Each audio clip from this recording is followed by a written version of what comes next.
brought to you by TYS University, Fatehpur, Uttar Pradesh.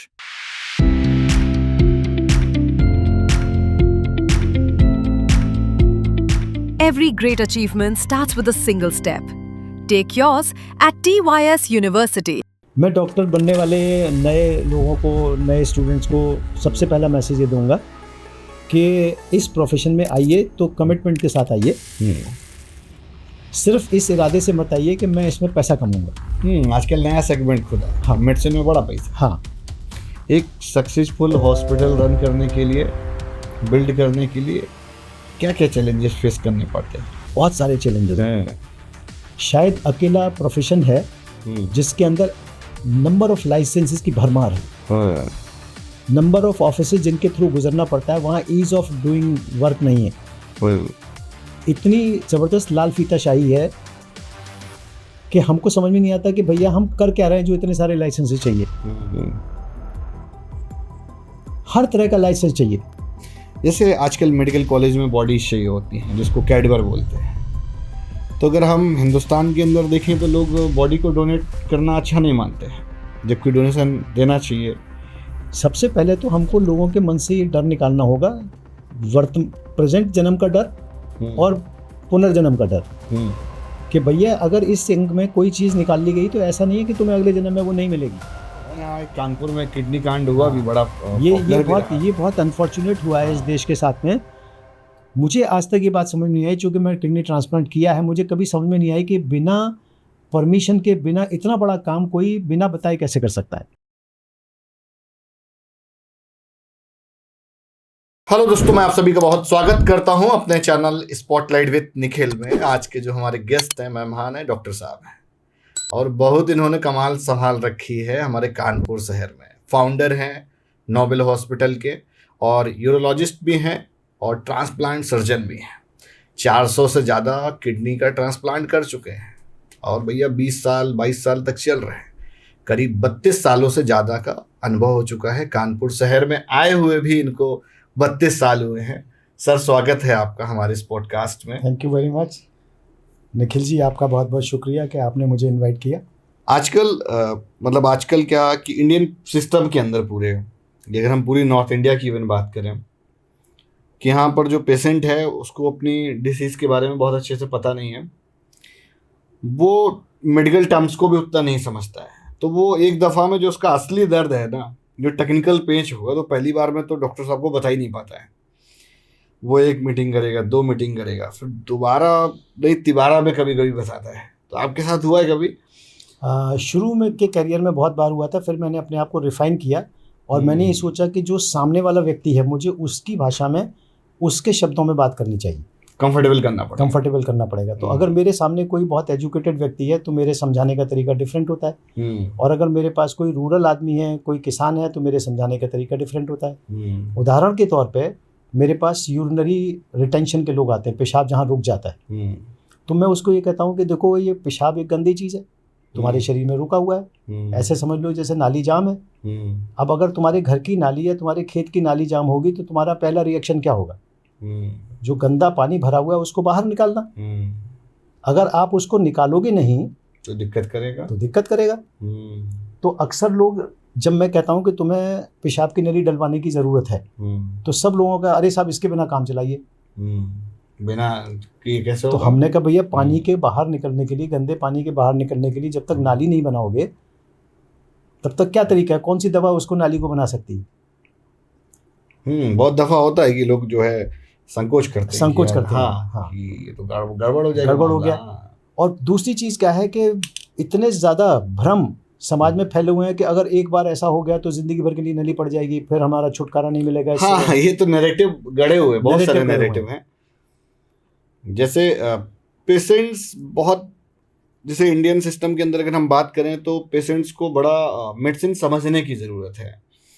जैसे हम जानते ही नहीं कि मुझे ये दिक्कत है तो हमको फला डॉक्टर को दिखाना है या फला स्पेशलिस्ट को दिखाना है, या हमको ये दिक्कत है तो हमको इसको दिखाना है। कि बहुत दफ़ा क्या होता है कि बहुत सारे डॉक्टर्स का ऐसा भी ट्रैप है निचले स्तर पे, वो पेशेंट को राइट डायरेक्शन नहीं बताते हैं। फॉर एग्जांपल उनके पास वो एक्सपर्टीज़ नहीं है तो वो नहीं बेचते हैं। एक अच्छी चीज़ ये है कि जिनके पास एक्सपर्टीज़ होती है वो उसकी इम्पोर्टेंस समझते हैं, वो उसको भी एजुकेट करते हैं कि भैया देखो ये हमारे डिपार्टमेंट का मामला नहीं है, तुम उन्हीं के पास जाओ, वही बता पाएंगे, वही करा पाएंगे। तो ऐसा भी हुआ बहुत दफा आपके साथ? आज ही हुआ था। एक बच्चा मेरे पास आया, किसी पुराने मरीज ने उसको भेजा कि तुम उन डॉक्टर साहब के पास जाओ, वो ठीक कर देंगे तुमको। जब मैंने बच्चे की हिस्ट्री ली तो पता लगा कि उसके तो हार्ट में छेद था, उसका ऑपरेशन हो चुका है।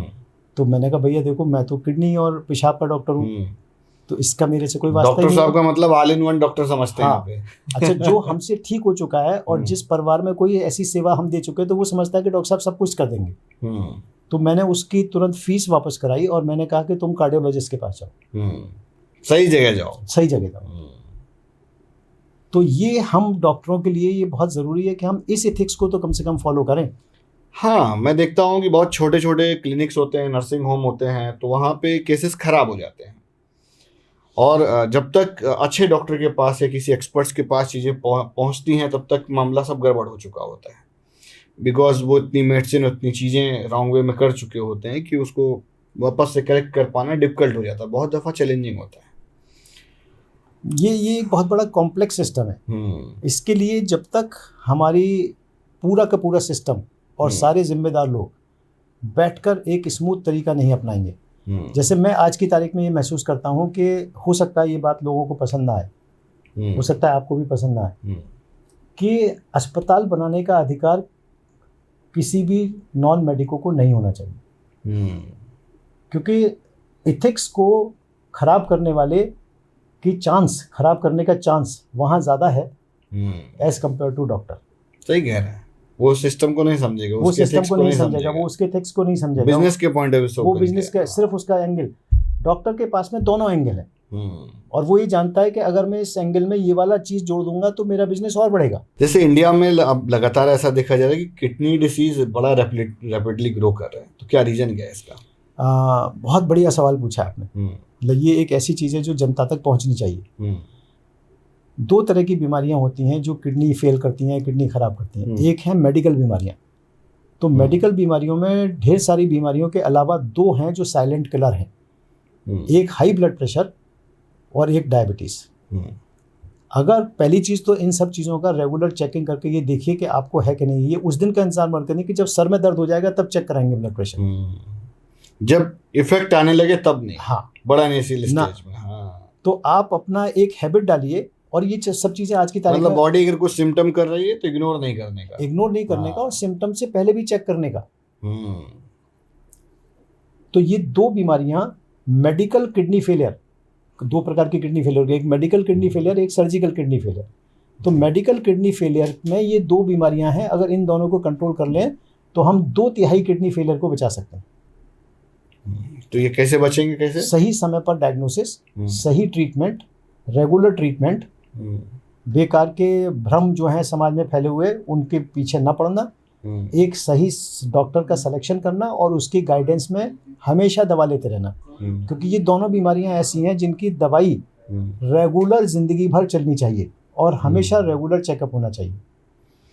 यहाँ भी मैं समझाने के लिए एक बात कहता हूँ कि अगर आपके घर की बिजली की लाइन की वोल्टेज हमेशा हाई रहती है तो कितने नुकसान है? फॉल्ट होगा। तो आप क्यों वोल्टेज स्टेबलाइजर लगाते हो हर जगह पे? ताकि ज्यादा ना आए। तो आप अपने फ्यूज उड़ा रहे हो अपने शरीर के अंगों का, सिर्फ इसलिए कि साहब मुझे दवा नहीं खानी ब्लड प्रेशर की। डायबिटीज के लिए क्या समझाता हूँ, आप 2 पौधे लीजिए, पौधे जिंदा होते हैं, एक पौधे में रोजाना सादा पानी डालिए, दूसरे में रोजाना ग्लूकोज का पानी डालिए, और देखिए कौन जल्दी मरेगा। तो इनवेरिएबली मरीज कहता है कि साहब ग्लूकोज वाला। तो मैंने कहा फिर खाने पीने पे इतना जोर क्यों है, क्यों ग्लूकोज बढ़ाए जा रहे हो अपने शरीर का? तो लाइफ स्टाइल डिजीजेस को जब तक हम वो नहीं करेंगे, ये सारी बीमारियां हम लोगों की लाइफ स्टाइल से, क्योंकि हम डिसऑर्डर होने से, प्रकृति से दूर जा रहे हैं। Over eating, abnormal eating, time नहीं है कोई भी खाने का, शेड्यूल नहीं, रात के 2-2 बजे तक खा रहे हैं। सूर्य की दिनचर्या के साथ में हमारी दिनचर्या होनी चाहिए, दिनचर्या और ऋतुचर्या। कभी कभार आप थोड़ा बहुत किसी कारण से मजबूरी से हो जाएं, वो एक अलग बात है, मगर 90% ऑफ द टाइम अगर सूरज के उगने और सूरज के ढलने के साथ में अगर चीज़ें मैनेज करेंगे तो आप लाइफ स्टाइल डिजीज से बचेंगे। दूसरी प्रकार की किडनी फेलियर है जिसे सर्जिकल किडनी फेलियर बोलते हैं। इसके बारे में तो और भी ज़्यादा भ्रम है समाज में। जितनी भी रुकावट की बीमारियां हैं, चाहे वो पेशाब की रुकावट नीचे पेशाब की नली में हो, चाहे वो किडनी की नली में हो, चाहे वो किडनी में हो, जिसका सबसे बड़ा कारण है पथरी। स्टोन हो जाती है आजकल, पथरी बड़ा के, स्टोन होती हाँ, है। पथरी के बारे में पता नहीं कहाँ से ये भ्रम है कि पत्थर गलाया जा सकता है। लोग बोलते हैं कि उसको दवा देके, अब आप बियर खुद- पी के भी उसको गला देते हैं नहीं, कुछ आप लोग। खुद सोचिए हम्म, कि पत्थर कैल्शियम ऑक्सलेट के बने हुए होते हैं 90% टाइम। हम्म, कैल्शियम ऑक्सलेट को कोई शरीर के बाहर यहाँ रख के गला के दिखा दो, तब तो शरीर के अंदर माने के गला दोगे तुम। नहीं पॉसिबल है। नहीं पॉसिबल है। तो ये अंडरस्टैंडिंग ही भ्रमात्मक है कि हम उसको बेवकूफ़ बना रहे हैं कि तुम्हारी पथरी हम गला देंगे। संभव क्या है? सिर्फ दो ही बातें संभव है कि अगर आपके पेशाब के रास्ते से छोटी साइज की पथरी है, छोटा कण है, कंकड़ है छोटा सा, तो वो हो सकता है कि निकल जाए। उसका भी चांस, उसके निकलने का भी चांस 20-30% से ज़्यादा नहीं है जी। तो ऑपरेट ही करना पड़ेगा। ऑपरेट का मतलब चीरफाड़ नहीं है आज की तारीख में। तो शब्द चीरफाड़ को हटाइए सर्जरी से पहले। तो आज की तारीख में इतनी बढ़िया टेक्नोलॉजी है, लेजर से जिसमें करेंगे। लेजर से करेंगे और पेशाब के रास्ते से करेंगे, तो सुराख भी नहीं बनाना। लेप्रोस्कोपी में तो फिर भी 3 सुराख बनते हैं, लोग टेंशन में आ जाते हैं। टेंशन में आ जाते हैं। वही लेप्रोस्कोपी में तो फिर भी 3 या 4 सुराख बनते हैं। 3 गने यहाँ तो हम पेशाब के रास्ते से ही सब कुछ अंदर लेके जा रहे हैं ना। इतने बढ़िया बढ़िया टेलीस्कोप, इतने बढ़िया बड़े इंस्ट्रूमेंट। अब तो उसमें सांप की तरह से फ्लेक्सिबल भी आ गया। जो पाइप जहाँ मुड़ रहा है वहाँ पे मोड़ लिया, उसको किडनी तक पहुँच जाते हैं। सामने पथरी को देख के लेजर से उसका चूरा कर दिए, बाहर आ गए। तो इतनी बढ़िया टेक्नोलॉजी, कोई टाका नहीं, कोई चीरा नहीं। तो पहले तो हम सर्जरी शब्द को चीरफाड़ से अलग करें। आज के ज़माने में कोई चीरफाड़ नहीं होती। It is all biological engineering. Okay. It is all biological engineering. जैसे बहुत दफ़ा क्या होता है कि लोग ट्रीटमेंट ले रहे हैं, धीरे धीरे डायलिसिस की तरफ शिफ्ट हो जाते हैं, तो उसका क्या कारण है? मतलब वो कौन सा स्टेज होता है कि जो उनको इग्नोर नहीं करना चाहिए था, हालांकि वो कर चुके हैं, हाँ, बट अब तो शिफ्ट हो गए। यस। तो डायलिसिस में कितना ड्यूरेशन रहता है? देखिए, अगर किडनी फेलियर के जो स्टेजेस होते हैं वो बहुत सारे होते हैं। स्टेज 1 और स्टेज 2 की जो किडनी फेलियर होती है उसको हम लोग सही समय पर प्रॉपर तरीके से प्रिवेंट कर सकते हैं। स्टेज 3 और उसके ऊपर 4 और 5 में जब किडनी फेलियर चली जाती है तो फिर उसके अलावा अल्टीमेट फेट जो है वो या तो डायलिसिस है या ट्रांसप्लांट है। क्योंकि इस स्टेज तक पहुंचते पहुंचते किडनी 50% से ज़्यादा खराब हो चुकी है। तभी वो उस डायरेक्शन में जाते हैं। और ट्रांसप्लांट और डायलिसिस दोनों को हम एक नाम देते हैं RRT, रीनल रिप्लेसमेंट थेरेपी, यानी कि किडनी के काम का रिप्लेसमेंट। तो डायलिसिस उसका एक टेम्परेरी एम्प्लॉय रिप्लेसमेंट है कि आज आपका रेगुलर एम्प्लॉय काम नहीं कर रहा तो भैया किसी टेम्परेरी से करवा लिया आपने, तो वो डायलिसिस है। फ्रीलांसर कर लिया। और ट्रांसप्लांट आपका रेगुलर एम्प्लॉय है कि नया एम्प्लॉय लीजिए जो परमानेंट आपकी बॉडी में होगा और किडनी के काम करेगा। तो मैं इसी सिंपल भाषा में लोगों को समझाने की कोशिश करता हूँ कि किस चीज़ का कितना तरीका है और क्या महत्व है। ठीक बात। कानपुर में जब पहला आपने ट्रांसप्लांट किया, वो तो बहुत समय पहले किया था, 18 फरवरी 1996। हाँ, आपको डेट भी याद है हालांकि। तो बड़ा चैलेंजिंग रहा होगा उस समय, तो इतने इक्विपमेंट भी नहीं होते थे, तो फिर इसे जिगर कहाँ से लाएगी? मतलब ट्रांसप्लांट करने का बयान कानपुर शहर में ले लिया। नहीं, मैं ये कहूँ कि चैलेंजिंग नहीं था तो ये तो बहुत बड़ा झूठ होगा। मैं इंस्टीट्यूट से निकल के आया था। ये अच्छी बात थी कि मेरे टीचर्स ने मुझे एनफ नंबर ऑफ ट्रांसप्लांट वहाँ करा दिए थे, तो मुझे अनुभव था। तो जब यहाँ मैं आया और मैं यहाँ पे मैंने अपने मैनेजमेंट से बात की तो मैनेजमेंट ने मेरा पूरा सपोर्ट किया। वो सारी चीज़ें अरेंज की गई, पूरी टीम अरेंज हुई। फिर उसके बाद में हमने अपनी पूरी टीम को ट्रेन किया। 10 दिन तक, 15 दिन तक मैं रोज़ाना उनके साथ 1 घंटे बैठता था और ट्रेन करता था उनको कि देखो ट्रांसप्लांट में ये होता है, ये होता है, तुमको यहाँ रहना है, तुमको यहाँ रहना है। 3 भागों में मैंने टीम को डिवाइड किया और ऐसे करके हम लोगों ने पहला ट्रांसप्लांट किया। फॉर्चुनेटली ईश्वर ने सब कुछ सफल रहा। फिर उसके बाद में सब उससे भी ज़्यादा चैलेंजिंग था मेरे लिए चौथा ट्रांसप्लांट। चौथा ट्रांसप्लांट में मेरे मन में ये विचार आया कि हम इसको पॉपुलराइज कैसे करें शहर में, कि हम बताएं कैसे कि हम ट्रांसप्लांट कर रहे हैं। तो हमने मैनेजमेंट से कहा कि भाई हम लाइव ट्रांसप्लांट दिखाना चाहते हैं। उस तारीख में कोई नियम नहीं थे लाइव के दिखाने के ऊपर। अभी है? अभी तो बहुत सारे नियम है, परमिशन लेनी पड़ती है, सारी चीज़ें। उस समय खाली मरीज और मरीज के रिश्तेदारों से परमिशन लेनी होती थी। तो लाइव ट्रांसप्लांट में तो और प्रेशर रहता होगा, बहुत प्रेशर था। और हमारे कान पे जो है खाली मतलब वो दिख तो रही था, इसके अलावा ये वो भी लगा हुआ था जिसमें लोग हमसे सवाल पूछ रहे थे। और हॉस्पिटल लाइव में इंटरेक्शन भी हो रहा है? इंटरेक्शन भी होता है। और उस लॉबी के अंदर कम से कम नहीं तो शहर का 400 आदमी था, डोनर से रिलेटेड, मरीज से रिलेटेड, शहर के वीआईपी लोग, शहर के बहुत सारे लोग। तो वो मेरे लिए सबसे ज़्यादा चैलेंजिंग था, मगर वो भी बहुत अच्छी तरह से ईश्वर कृपा से हुआ। उसके बाद हम लोग आगे बढ़ते चले गए। फिर उसके बाद में 98 की शायद बात है, जब ये ऑर्गन ट्रांसप्लांट एक्ट और ये सारी चीज़ें आई, उसके बाद से फिर ट्रांसप्लांट का सिनेरियो थोड़ा सा तेज हुआ, नहीं घटा। अच्छा। क्योंकि उसमें नियम कानून कमिटी ये सारी चीज़ें बहुत आई, रिस्ट्रिक्शंस आने लगे, रेस्ट्रिक्शंस बहुत आने लगे। हाँ। तो फिर लेकिन उसके बाद भी हम लोग आगे बढ़ते गए, क्योंकि हमने परमिशन ली, ट्रांसप्लांट लाइसेंस लिया, सारे काम किए।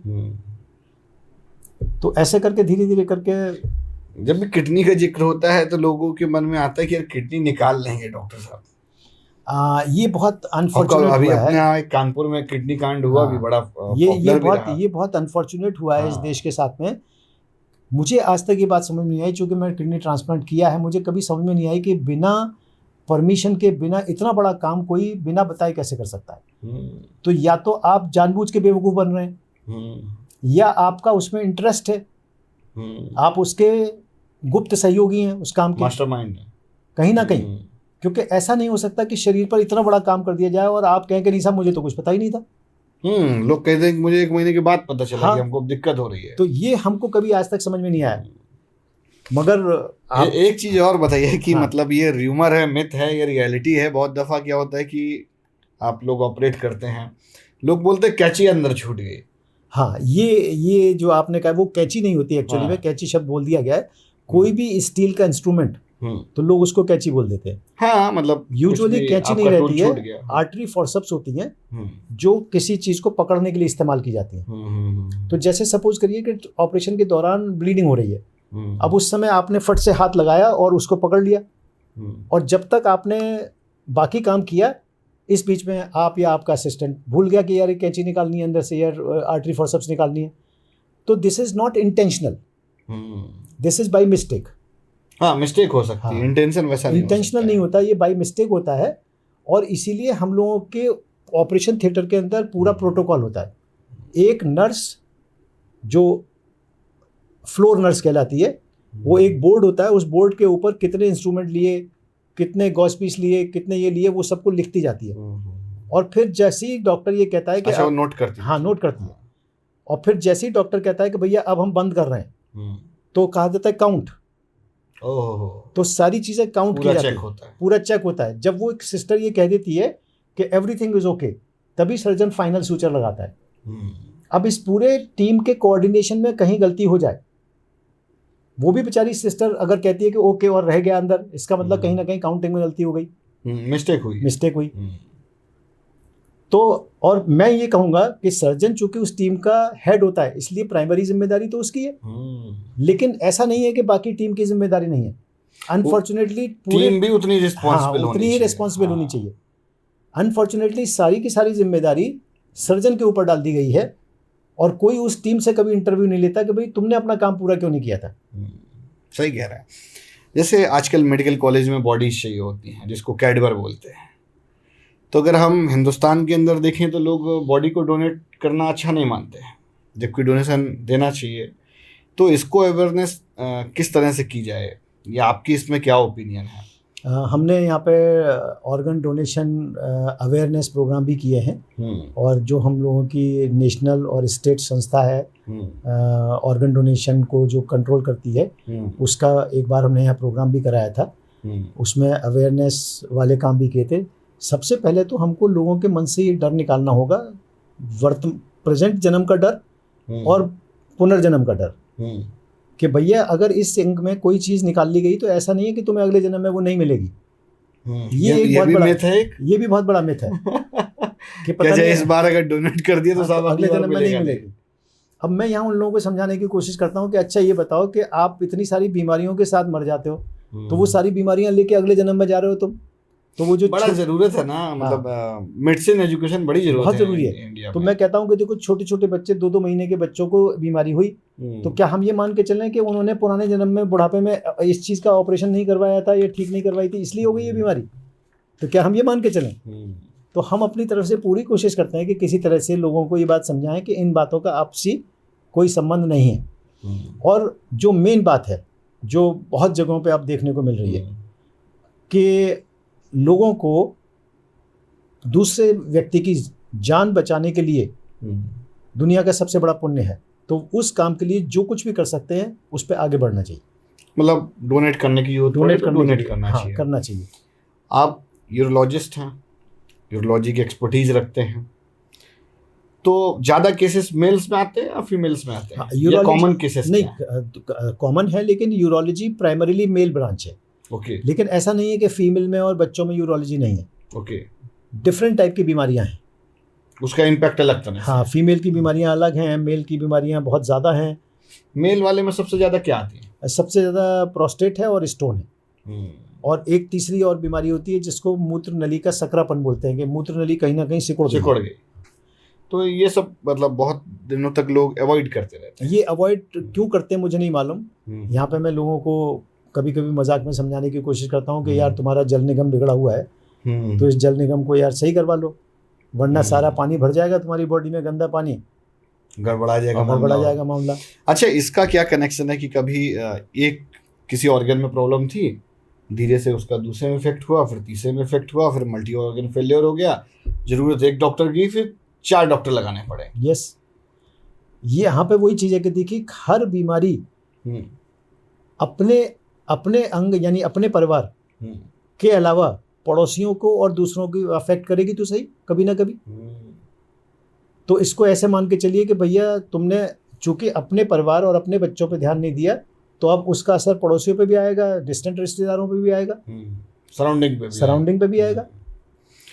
टेक्नोलॉजी और फ्यूचर स्कोप है, मतलब जो अब तो एआई वगैरह सब चल रहा है, रोबोटिक का जमाना है, तो कुछ अपग्रेड हुआ है मेडिसिन सिस्टम में, आपके सिस्टम में? बहुत गजब का अपग्रेडेशन है पिछले 20 से 25 सालों के अंदर। हमारा अगर पूरी जर्नी आप देखेंगे तो ऐसे समझने में ये कि हम बैलगाड़ी के ज़माने से लेकर और आज के जेट युग तक हैं। समझ गया, तो बैलगाड़ी से लेके एआई तक का सफर माने। हाँ, जेट युग तक का सफर हमने देखा है और उस युग के हर सिस्टम को हमने फील किया है। एआई बहुत अच्छी चीज़ है, मगर एआई कभी भी ह्यूमन इंटेलिजेंस को रिप्लेस नहीं कर सकती। करेक्ट, क्योंकि ह्यूमन इंटेलिजेंस के अंदर बहुत सारी क्वालिटीज़ होती हैं। परिस्थिति को पढ़ना, परिस्थिति के हिसाब से एनालिसिस करना, उसका इन्फ्रेंस निकालना और उसका डिसीजन लेना। तो एआई पढ़ तो लेगा मगर वो उसको इंटरप्रेट नहीं कर पाएगा, डिसीजन मेकिंग में सजेशन दे सकता है। जैसे आप चैट जीपीटी होंगे तो वो सजेशन दे देगा, एक्सपीरियंस के बेसिस पे बता देगा, लेकिन ऊपर वाला गॉड वाला कनेक्ट कहाँ से लाओगे? वो नहीं आएगा। सोल वाला कहाँ से लाओगे? सोल वाला कनेक्ट और आपकी जो क्यूमुलेटिव इंटेलिजेंस है, जो इतने दिनों का अनुभव है आपका, वो एआई नहीं दे पाएगा कभी आपको। तो इस डॉक्टर की जर्नी में इंजीनियर्स का भी हाथ रहा है बहुत बड़ा।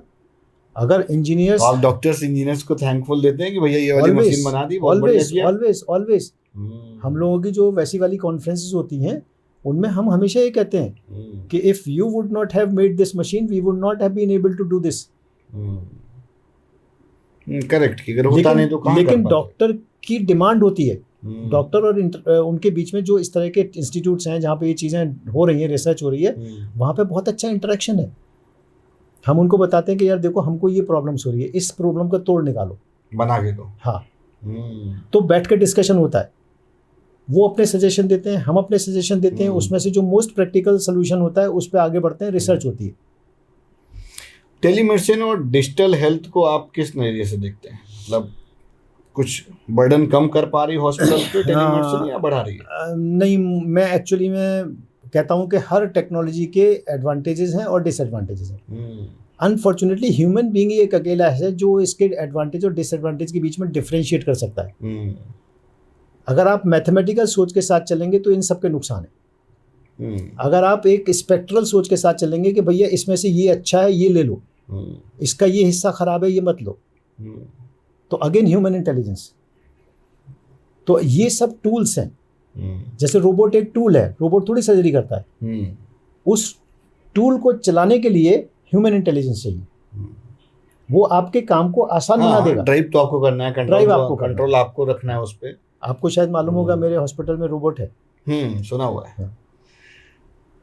इंडिया के हेल्थ केयर सिस्टम की सबसे बड़ी स्ट्रेंथ क्या है और वीकनेस क्या है? सबसे बड़ी स्ट्रेंथ यहाँ की जो है वो ये है कि गरीब से गरीब आदमी को भी डॉक्टर की अवेलेबिलिटी 24/365 डेज है। आपको ढूंढना पड़ेगा कि आपको किस डॉक्टर के पास जाना है। आपको विदेशों की तरह से 6-6 महीने का अपॉइंटमेंट नहीं है, वेटिंग नहीं है। किसी भी शहर के अंदर मैक्सिमम वेटिंग अगर होगी भी तो सिर्फ उस दिन की वेटिंग नहीं होगी, अगले दिन ज़रूर आपको अपॉइंटमेंट मिल जाएगा। क्यों? क्योंकि हमारे ऊपर नंबर का रेस्ट्रिक्शन नहीं है कि साहब 10 ही मरीज देखने हैं एक दिन में। हम लोगों को ये सिखाया गया है, एम्पैथी पार्ट है कि भैया जितने आज आ गए हैं उनको आज ही देखो, आज ही करके खत्म करो। हाँ, क्योंकि कल का मालूम नहीं कि कल और कितने आएंगे, पॉपुलेशन का बर्डन है ही। तो ये हमारे सिस्टम की स्ट्रेंथ है। बाकी जगहों पे मैंने सुना है कि इवन इमरजेंसी में भी वेट करना पड़ता है लोगों को, अपने आप तुरंत लेते हैं। वीकनेस क्या है? वीकनेस हमारे यहाँ है कि धीरे धीरे करके सिस्टम का कंट्रोल डॉक्टर्स के हाथ से निकलता जा रहा है, वो एडमिनिस्ट्रेटर्स के हाथ में आता जा रहा है, जो इंसान मानवता और इन एंगल्स को नहीं समझ पा रहे। हम भी बिजनेस करते हैं मगर एम्पैथी के साथ करते हैं, मानवता के साथ करते हैं। अब हमने कहा कि साहब तुम्हारा ऑपरेशन 50,000 में होगा। अब हम देख रहे हैं कि मरीज गरीब है, 50,000 नहीं दे सकता, तो चलो भैया इसका काम 35,000 में कर देते हैं, कम में कर देते हैं। हमारी एक्सपर्टीज की जो पैसा है, हॉस्पिटल जो कॉर्पोरेट हॉस्पिटल है वो करने ही नहीं चाहिए, तो सीधा 50,000 में हो गया, इससे कम कैसे हो जाएगा। तो कॉर्पोरेटाइजेशन के कुछ फायदे हैं अगर, तो कॉर्पोरेटाइजेशन के बहुत सारे नुकसान हैं। और फायदे बड़े लोगों के लिए, हाँ, गरीबों के लिए। एडमिन्स को और मेडिकल सुपरिटेंडेंट को ये समझाना बहुत मुश्किल हो गया है कि भैया इस आदमी के पास इतना पैसा नहीं है, इसको मरने नहीं देना है, इसका भी इलाज करना है। हाँ, कि हमारे बेसिक एथिक्स कहाँ बेसिक एथिक्स है। सही कह रहे हैं। तो यहाँ पर हम लोगों की एडमिनिस्ट्रेशन से लड़ाई होती है, इस बात पर झगड़ा रहता है। ठीक बात। जैसे आपने नोबल हॉस्पिटल को जब शुरू किया तो क्या विजन लेके शुरू किया कि यार ये करेंगे, ये बदलाव करेंगे? मेरा विजन, सबसे बड़ा विजन मेरा यही था कि let it be hospital for almost everybody. कोई फिक्स्ड रूल्स हमारे नहीं होंगे, कोई फिक्स रेट हमारे नहीं होंगे। एक रेट ज़रूर होगा मगर उस रेट से हम कम भी कर सकते हैं। और अगर किसी की डिमांड बहुत ज़्यादा है, सपोज करो कोई सुपर डीलक्स वार्ड में है, तो हम उसमें ज़्यादा भी लेंगे उससे। It was something like who can pay should pay, who can not पे शुड बी गिवन कंसेशन। हाँ, ठीक बात। जिसके पास है उससे लेंगे, जिसके पास नहीं उसको देंगे या कम लेंगे। यहाँ पर मैं एक रिक्वेस्ट करता हूँ पूरे समाज से कि एक हैबिट हम लोगों को समाज में डेवलप करनी। जैसे हम किसी के यहाँ जाते हैं तो उसके यहाँ या तो फल ले जाते हैं हम, या हम उसके यहाँ कोई गिफ्ट लेके जाते हैं। हम कहते हैं कि जब तुम अस्पताल में अपने रिश्तेदार को देखने आते हो तो उसके अकाउंट में 1,000 रुपये जमा करके क्यों नहीं चले जाते? उसका कितना बड़ा बर्डन कम हो जाएगा। सही कह रहे हैं। आपने 1100 इंतजार करते हैं। हाँ, कि हमसे मांगे तब हम दें, बिना मांगे नहीं, वो मांगने पे भी नहीं देते। हाँ, वो तो आगे का विषय है। हालांकि तो अगर 10 लोग आए और 1100 रुपया जमा करके चले गए तो उसका कितना बड़ा बर्डन कम हो गया। ये हैबिट समाज में डेवलप होनी चाहिए कि अगर हमको अपने दोस्तों को, अपने रिश्तेदारों को हेल्प करनी है तो इस तरीके से करें हम। एक सक्सेसफुल हॉस्पिटल रन करने के लिए, बिल्ड करने के लिए क्या क्या चैलेंजेस फेस करने पड़ते हैं? बहुत सारे चैलेंजेस हैं। शायद अकेला प्रोफेशन है जिसके अंदर नंबर ऑफ लाइसेंसेस की भरमार है, नंबर ऑफ ऑफिसेज जिनके थ्रू गुजरना पड़ता है, वहाँ ईज ऑफ डूइंग वर्क नहीं है। इतनी ज़बरदस्त लाल फीताशाही है कि हमको समझ में नहीं आता कि भैया हम कर क्या रहे हैं जो इतने सारे लाइसेंसेस चाहिए। हर तरह का लाइसेंस चाहिए। फॉर एग्जाम्पल एक छोटी सी बात करता मैं, आप हमसे कहते हो STP बनाओ, sewage treatment plant. Sewage treatment का काम हमारा क्यों है भाई? आप हमसे टैक्स लो सीवेज का। अब हमको सीवेज ट्रीटमेंट प्लांट बनाने के लिए 25 लाख रुपया खर्च करना पड़ेगा। फिर वो 25 लाख निकालेगा कहाँ से? वो तो मरीजों की जेब से ही निकलेगा ना अल्टीमेटली। सही कह रहे हैं। ये तो ट्रुथ है। जो पब्लिक सेक्टर में जो चीज़ होनी चाहिए थी कि ये सारे काम उनके हैं। आप हमारे यहाँ से ड्रेनेज लेके जाओ, हमारे यहाँ का जो इफ्लुएंट है उसका कैलकुलेशन करो, उसका टैक्स लो हमसे हर महीने का, तो कम से कम हमारी इन्वेस्टमेंट कॉस्ट तो कम होगी ना। मतलब गवर्नमेंट को इस तरह का कुछ सिस्टम सेटअप करना चाहिए कि इन्वेस्टमेंट कॉस्ट रिड्यूस हो। करेगा। हर मोहल्ले के अंदर एक सीवेज ट्रीटमेंट प्लांट होना चाहिए।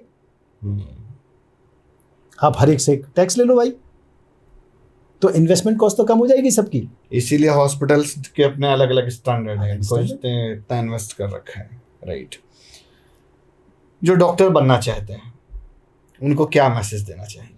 मैं डॉक्टर बनने वाले नए लोगों को, नए स्टूडेंट्स को सबसे पहला मैसेज ये दूंगा कि इस प्रोफेशन में आइए तो कमिटमेंट के साथ आइए। सिर्फ इस इरादे से मत आइए कि मैं इसमें पैसा कमाऊंगा। आजकल नया सेगमेंट खुला है। हाँ। मेडिसिन में बड़ा पैसा है। हाँ, तो वो क्या है कि आप देख रहे हैं उस डॉक्टर को जो आपसे 25 साल आगे है, जो 25 साल की मेहनत कर चुका है, तो आप उसको देख रहे हैं कि इसके पास ये भी है, इसके पास ये भी है। आप उससे लाइन में 25 साल पीछे हैं, तो आप उसको 25 साल पहले का देखिए कि 25 साल पहले वो कैसा था। तो आप इसमें पैसे, earning is not a bad thing. Judicious earning बहुत अच्छी चीज़ होती है। गांधी जी का एक स्टेटमेंट है बहुत बढ़िया कि कमाने का अधिकार हर किसी को है, मगर कमाने का जरिया ईमानदारी भरा होना चाहिए। बड़ी अच्छी लाइन कही आपने, दोबारा से दोहराइए। हाँ। इसको कि कमाने का अधिकार हर किसी को है। हाँ। लेकिन कमाने का जरिया करेक्ट, ईमानदारी भरा हाँ। और सही रास्ता होना चाहिए। सही रास्ता होना चाहिए, सही बात है। तो जब भी कभी कानपुर शहर में ट्रांसप्लांट का जिक्र होता है और आपकी एक क्लिनिक भी है, उस क्लिनिक में आप कंसल्टेशन देते हैं, समझाते हैं पूरी बीमारी को, उसका एक टैगलाइन भी है, health by care and education. जी, तो ये कहाँ से आया? ये सब हमारे अपनी सोच का परिणाम है। मैं कभी कभी अपने आप को फील करता हूँ कि मैं डॉक्टर होने से पहले शायद एक टीचर था। तो मुझे लोगों को साइंस पढ़ाने में बहुत अच्छा लगता है। अब मुझे स्टूडेंट्स तो मिलते नहीं, तो मुझे मेरे अपने मरीज स्टूडेंट्स नज़र आते हैं। और मैं उन मरीजों को इसलिए समझाता हूँ कि जब तक हम उसकी बेसिक साइंस नहीं समझाएंगे, बार बार गलती करेगा। तो इसलिए मैं बाकायदा चित्र बना के उसको बताता हूँ कि देखो तुम्हारी बीमारी इस जगह पे है, ये बीमारी है, इसके इलाज के ये तरीके हैं। तुम्हारे लिए इन जांचों के बाद मैं तुम्हें बताऊंगा कि तुम्हारे लिए बेस्ट ऑप्शन क्या है। जैसे ये तो डॉक्टर जैन साहब को लोग आजकल डॉक्टर जैन साहब देखते हैं ना, इसके जो बिहाइंड द सीन वो क्या है, कहाँ से एजुकेशन को कंप्लीट किया? बिकॉज हम देखते हैं कि बड़ी लंबी चौड़ी बहुत सारी डिग्री लिखी हुई हैं, और डिग्री का क्या महत्व है? ये ईश्वर की कृपा है और मेरी किस्मत, मेरे परिवार की और हम सब लोगों की मेहनत है। मैं एक बहुत ही ऑर्डिनरी फैमिली से बिलोंग करता हूँ, मिडिल क्लास फैमिली। मेरे फादर एक गवर्नमेंट सर्वेंट थे और उन लोगों ने बड़ी मेहनत से अलीगढ़ में एक घर बनाया था जो आज भी है हमारे पास। मेरे मन में डॉक्टर बनने की जो एम्बिशन आया, वो मेरे बड़े भाई जो मुझसे करीब 7 साल बड़े हैं, मुझे याद है अच्छी तरह से कि जब मैंने होश संभाला तो उन्होंने मेरे को यही कहा, डॉक्टर। तो वहाँ से मेरे मन में डॉक्टर बनने की एक बड़ी इंस्पिरेशन है। भैया से बड़ा कनेक्ट है आपका, सगे भाई हैं आपके? जी। तो वो डॉक्टर थे? वो डॉक्टर नहीं। वो डॉक्टर नहीं है। तो किसने, पिताजी ने पढ़ाया या भैया ने पढ़ाया? भैया। भैया ने पढ़ाया। तो पिताजी और भैया में बड़ा जो है गैप रहा? नहीं, आम गैप तौर नहीं पे था। क्या है कि पिताजी एक्चुअली में छोटे बच्चे का घर में पिता से ज्यादा लगाव होता है। नहीं, लगाव हमारे यहाँ सबका था, मगर हाँ। पिताजी के ऊपर बहुत सारी पूरे परिवार की जिम्मेदारियां थी, तो वो टाइम निकालते थे मगर शायद उतना नहीं निकाल पाते थे। तो माँ और बड़े भाई ने, भैया कहाँ है आजकल? यहीं पर मेरे पास साथ में ही रहते हैं। तो भैया ने क्या कर रखा है, क्या क्वालिफिकेशन वगैरह है? वो एमकॉम है और चार्टर्ड अकाउंटेंसी इंटरमीडिएट किया हुआ उन्होंने। ओके, मतलब ब्रदर काइंड ऑफ बैकबोन, भाई भाई वाली चीज है। तो जब उन्होंने पहली दफा डॉक्टर कहा, जैसे आपने कहा कि जैसे कि होश संभाला और उन्होंने डॉक्टर कहा, उसको हमने एग्जीक्यूट किया। तो जैसे पढ़ाई की जर्नी जो आमतौर पे जो शुरू होती है, कॉलेज गए, जब बच्चा छोटा होता है तो उतने पढ़ने में मन नहीं लगता है। धीरे धीरे उसको जब ट्रिगर करने लगता है, उसको थोड़ा थोड़ा कनेक्ट आता है कि यार अब रिस्पॉन्स आ रहा है, इसका मतलब कुछ कमाल कीजिए। तो वो कौन सा दौर रहा, 10वीं में वो संभाला या 12वीं में? मैं 7वीं क्लास तक अपनी क्लास का टॉपर था। हम्म 8वीं और 9वीं क्लास में कुछ दोस्तों की संगत से बिगड़ गए, गड़बड़ा गया मामला। गड़बड़ा गया मामला। 9th क्लास में हमको एक टीचर मिले। उस समय मेरे फादर का ट्रांसफ़र हो गया था मेरठ में, और वहाँ पर मुझे एक टीचर मिले, जगमल स्वरूप गुप्ता जी। उन्होंने मेरे अंदर तो गुरु ने अपना दोबारा से- कमाल दिखाया। उस समय के तो गुरु बहुत मारते रहे। तो जो है आपके साथ ऐसा हुआ, कोई ऐसा किस्सा याद है वाकया? नहीं, फॉर्चुनेटली मुझे अपने गुरुओं ने किसी ने मारा नहीं मुझे। ओके। जैसे गुरु के साथ में क्या है ना कि जब तक वो आपको सिखा रहा है, पढ़ा रहा है, तब तक वो गुरु वाली फीलिंग नहीं आती है।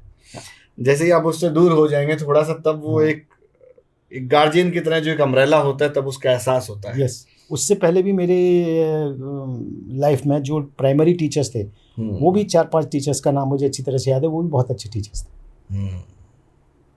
तो जैसे अब तो नीट एग्जाम होता है, आपके समय पे कौन सा एंट्रेंस एग्जाम? हमारे टाइम पे यूपी के लिए CPMT होता था, हम्म। और अलीगढ़ का अलग से PMT होता था। अच्छा, हाँ, मतलब अलीगढ़ मुस्लिम यूनिवर्सिटी में अगर किसी को एडमिशन लेना है तो उसका अलग से उसको entrance अलीगढ़ exam यूनिवर्सिटी का होता PMT देना पड़ता था। है। तो उस समय यूपी के अंदर 9 मेडिकल कॉलेज थे, अलीगढ़, बनारस और 7 मेडिकल कॉलेज जो स्टेट मेडिकल काउंसिल में थे। ठीक बात। तो तो 7 2 9 ऐसे हो स्टेट मेडिकल काउंसिल का एग्जाम CPMT था, गए। अलीगढ़ और बनारस का सेपरेट PMT अलग होता अलग था, आता था। अलग अलग होता। फिर MBBS में एडमिशन हो गया, सिलेक्शन हो गया, तो ये हुआ कि तो डॉक्टर साहब वाला काम हो गया। तो पहली दफा जो फीलिंग आई तो वो क्या लगा कि यार डॉक्टर अब बने हैं, अब क्या करेंगे? बिकॉज बन गए वो तो कहा, इसलिए जो है थोड़ा प्रयास किया, चीजें हुई तो नहीं, शायद बायोलॉजी में इंटरेस्ट शुरू से था, और जब मेडिकल कॉलेज में चले गए तो वो जो एक एम्बिशन था, तो फिर उसमें लग गए, और उसमें हम आगे बढ़ते चले गए। तो हमको हर चीज़ फर्स्ट एग्ज़ाम में, फर्स्ट अटैम्प्ट में, फर्स्ट क्लास में हर चीज़ मिलती चली गई हमको। इसलिए अगली क्लास में सिलेक्शन भी हमारा बिना किसी कंपटीशन, बिना किसी उसके हो गया। कंपटीशन की ज़रूरत हमको पड़ी जब हम MS के बाद में सुपर पोस्ट ग्रेजुएशन के लिए जब हमने ढूंढना शुरू किया, तब देखा कि यहाँ तो बड़ा ज़बरदस्त कंपटीशन है। एक सीट होती थी पूरे इंस्टीट्यूट में, 2 सीट होती थी पूरे इंस्टीट्यूट में, और कम से कम 150-200 स्टूडेंट्स की भीड़ होती थी। तो it was a very tough भयंकर कंपटीशन। हाँ। तो वहाँ फिर डिफरेंट टाइप की मेहनत करनी पड़ी हमको। इस बीच में हमारी जर्नी में कुछ बहुत अच्छे सर्जन्स आए। उन ये MBBS की बात है? MS के बाद, MS की बात। MS के बाद में, और MCH से पहले। आपने अगर आगरा के अंदर एक बहुत बढ़िया सर्जन थे जिनका अभी बेचारे जिनका मोक्ष हुआ है, प्रोफेसर हरिशंकर असोपा। उनसे आप पढ़े हैं, गाइडेंस दिया उन्होंने आपको? यस। सर तो मोबाइल का फ्लैश या बंद कर लीजिए या तो उसको अच्छा, तो हमारी ज़िंदगी में ऊपर वाले ने बड़े अच्छे लोग आते चले गए, कनेक्शन मिलता चला कनेक्शन गया। मिलता चला। ठीक बात। देखिए, 2 चीजें बड़ी महत्वपूर्ण हैं अभी। एक तो देखो नीट का एग्जाम अभी हुआ है, बवाल मचा पड़ा है करंट में। तो एज एन डॉक्टर उन बच्चों को आप क्या मैसेज देंगे? जैसे आमतौर पे जो गांव देहात से बच्चे आते हैं पढ़ाई के लिए, तो उनको लगता है कि हम अपना MBBS कर लेंगे, 5.5 साल का ही कोर्स है, उसके बाद नौकरी करने लगेंगे। लेकिन जब एक 3 साल का PG हो गया, फिर MCH हो गया, तो एक लंबी पढ़ाई होती है। तो वो कैसे मैनेज किया? मतलब साथ में जॉब करते थे, वैसे मैनेज किया, या पूरा बैकिंग जो है पिता कर रहे थे? नहीं, उस ज़माने में तो देखिए कोई जॉब होता नहीं था। तो हम लोग क्या करते थे कि यूनिवर्सिटी में, कॉलेजेस में जितनी स्कॉलरशिप्स होती थी उसमें पार्ट लेते थे। पैसे कमाने का वहाँ उस समय नया तरीका था, स्कॉलरशिप। स्कॉलरशिप। तो हर क्लास में हमको कोई ना कोई एक स्कॉलरशिप मिलती चली गई। फादर भी हमारे इतने कमज़ोर नहीं थे कि सपोर्ट ना कर सकते। जी जी जी। तो ऐसे करके वो मिले जुले तरीके से स्कॉलरशिप से काम चल जाता काम था। चल जाता। ठीक बात। एक बड़ा इंपॉर्टेंट मैसेज मैंने आपसे कहा कि जो बच्चों ने अभी एग्जाम दिया है, रिजल्ट भी आ गया अब तो, हालांकि इस साल तो 2 दफा देना पड़ा बेचारों को, रीनीट था। यस। तो उनके लिए एज एन डॉक्टर आप क्या मैसेज देना चाहेंगे? बिकॉज आप जैसे लोग ही इन बच्चों को इंस्पायर करते हैं, और वो बहुत सारे बच्चे आपके भी प्रेरणा स्रोत होंगे जब आपकी वो जर्नी को देखेंगे, समझेंगे कि इतना संघर्ष, बिकॉज ये तो अभी पहला पड़ाव में है। डॉक्टर बनने वाले, डॉक्टरी प्रोफेशन में जाने वाले सभी लोगों से मैं पहली रिक्वेस्ट ये करूँगा, हाथ जोड़कर, गुरु मंत्र है ये। हाँ, कि अपने आप को किसी दूसरे प्रोफेशन से तुलना ना करें। ये ना सोचें कि मेरा इंजीनियरिंग फ्रेंड इतना कमा रहा है, मेरा बिजनेसमैन दोस्त इतना कमा रहा है, क्योंकि इस प्रोफेशन के अंदर पढ़ाई और परिश्रम का बाई प्रोडक्ट पैसा है। अगर आप पढ़ाई में अच्छे हैं, आप अपने परिश्रम में, अपनी टेक्नोलॉजी में अच्छे हैं, आपको हुनर आता है, काम करना आता है, तो देर सवेर पैसा आपके पास आएगा। अपने आप को, आप वो लोग बिलियनर होंगे तो आप भी कोई कम नहीं होंगे, मगर आप उनसे तुलना ना करेंगे साहब उनके पास तो 10 घर है, मेरे पास तो एक ही है। ये तुलना ना करें। सही है। लेकिन इस प्रोफेशन में ज़रूरत से ज़्यादा आपको मिलेगा। अब और अदरवाइज तो कोई इम्तिहान नहीं है। काइंड ऑफ थैंकलेस जॉब है। नहीं था किसी ज़माने में, आज भी नहीं है। आज भी समाज बहुत अच्छी तरह से देखता है और बहुत इज्जत देता है। कहीं भी मिल जाते हैं तो लोग पैर भी छूते हैं, नमस्ते भी करते हैं। लेकिन हाँ, पुराने ज़माने से कंपैरिजन अगर करेंगे तो ज़रूर उसमें थोड़ा सा गिरावट आई है, और शायद वो गिरावट आई है सन 85 के बाद, सन 85 और 90 जब जनरेशन चेंज हुआ। जनरेशन नहीं, नियम चेंज हुआ। उससे पहले जहाँ तक मुझे याद है, मुझे मालूम नहीं, मुझे याद है कि 93-94 तक this profession was a profession of service. एक सर्टेन समय पे गवर्नमेंट ऑफ इंडिया ने इसको बिजनेस में डिक्लेयर किया। क्यों किया, क्या सोच थी उन लोगों की, नहीं मालूम। और तब से हॉस्पिटल बनाने के लिए लोन मिलने लगे। तो वो सारी की सारी चीज़ें बिजनेस शर्तों पे, मॉडल में चली गई। बिजनेस मॉडल में जाते ही आप फिर कस्टमर हो गए और सर्विस प्रोवाइडर हो गए। उससे पहले जितने भी काम होते थे वो सब मेडिकल कॉलेजेस में होते थे, जहाँ पर मरीज से एक पैसा नहीं लिया जाता था। तो वो रियल सर्विस थी, क्योंकि गवर्नमेंट फंड करती थी, हम लोगों को सिर्फ सैलरी मिलती थी। जैसे ही पैसे का, देखिए किसी भी विषय में जब पैसे का आदान प्रदान शुरू होगा तो वहाँ पे डिस्ट्रस्ट भावना कहीं ना कहीं आएगी कि कहीं मुझसे ज़्यादा तो नहीं ले लिया गया, कुछ ना कुछ ऐसा आएगा। तो डायरेक्ट ट्रांजैक्शन ऑफ मनी जो है, अगर ये किसी तरह से ख़त्म हो तो वो ट्रस्ट फिर से वापस आएगा। ठीक बात। डॉक्टरों को तो बड़ी शपथ दिलाई जाती है, तो क्या शपथ दिलाते समय क्या क्या चीज़ें, कितने एथिक्स आपको दिए गए थे और कितने अभी हैं आपके पास? शपथ जो है वो बहुत अच्छी है, मगर वो देखिए वो कितने हजार साल पहले की है। समय, देश, काल और परिस्थिति, ये 3 चीज़ें ऐसी हैं जो हर क्षण हर पल बदल रही हैं, और हर पल इसके हिसाब से नियम बदलने चाहिए, जो कि बदलते नहीं है, जो बदलते नहीं है। और हम लोगों को ये नहीं सोचना चाहिए कि इस डॉक्टर को अनफॉर्चुनेटली ये समझते हैं कि नहीं, तुम्हारा तो काम खाली सेवा करना है। अब खाली अगर वो सेवा करेगा तो भैया अपना घर कैसे चलाएगा, अपने बच्चों को कैसे पढ़ाएगा, अच्छी एजुकेशन कैसे देगा? तो इन सारी बातों को ध्यान में रखते हुए नियम बनने चाहिए। डॉक्टर को भी एक मानव, एक इंसान समझना चाहिए।